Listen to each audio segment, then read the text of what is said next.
les vidéos précédentes, nous avons déjà expliqué comment configurer un ensemble outils tracteur. Dans cette vidéo, nous commençons par expliquer l'autoguidage. Pour que l'iMonitor puisse documenter le travail effectué, une tâche doit d'abord être créée. À l'aide du bouton de tâche, tous les paramètres de documentation requis sont définis automatiquement et vous pouvez commencer à travailler immédiatement. La forme et la couleur de ce bouton vous donnent des informations claires sur l'état actuel. L'état le plus courant et par défaut du bouton de tâche est représenté par un bouton de lecture gris avec un symbole plus en dessous. Si vous appuyez sur le bouton dans cet état, iMonitor créera automatiquement toutes les administrations d'enregistrement requises. Cela signifie que le client, le site et le champ seront configurés automatiquement. Une notification vous en informera en outre. Si toutes les conditions préalables ne sont pas remplies, le bouton de tâche est souligné en rouge. En appuyant sur l'icône, vous obtiendrez une vue d'ensemble des conditions manquantes. Après le démarrage d'une tâche, le bouton de la tâche change de forme et prend une couleur verte. Cela indique que la tâche est active et qu'elle génère une couverture dans l'état de travail. Vous pouvez utiliser l'autoguidage quel que soit l'état de la tâche, mais veuillez noter que la couverture ne peut être générée qu'avec une tâche active.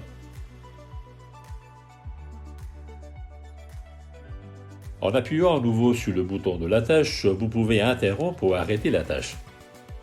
Une fois la tâche terminée, elle est enregistrée dans l'iMonitor.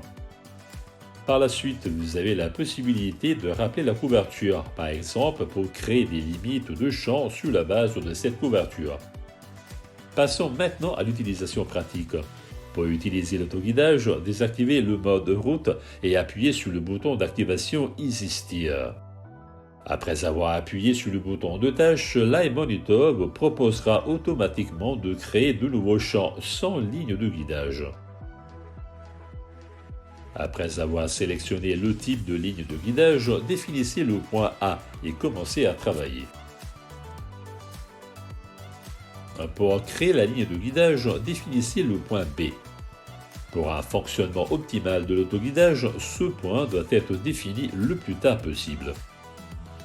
Vous pouvez désormais travailler avec l'autoguidage.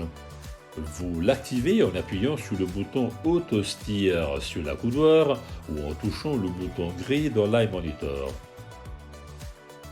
Après l'activation, le tracteur suit automatiquement la ligne de guidage la plus proche qui est soulignée en rouge foncé. La couleur du bouton Auto Steer dans l'iMonitor indique l'état du système.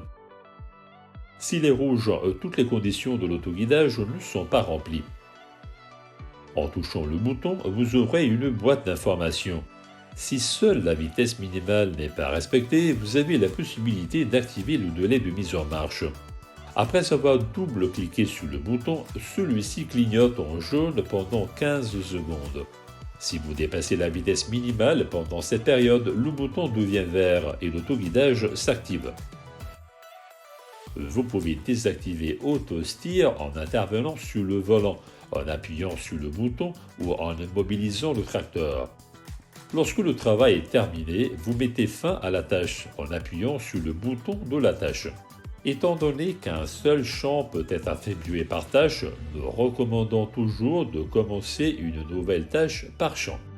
Ceci conclut la vidéo tutoriel sur le bouton de tâche et sur la manière d'utiliser facilement l'autoguidage. Découvrez d'autres vidéos d'astuces utiles sur l'utilisation de l'iMonitor.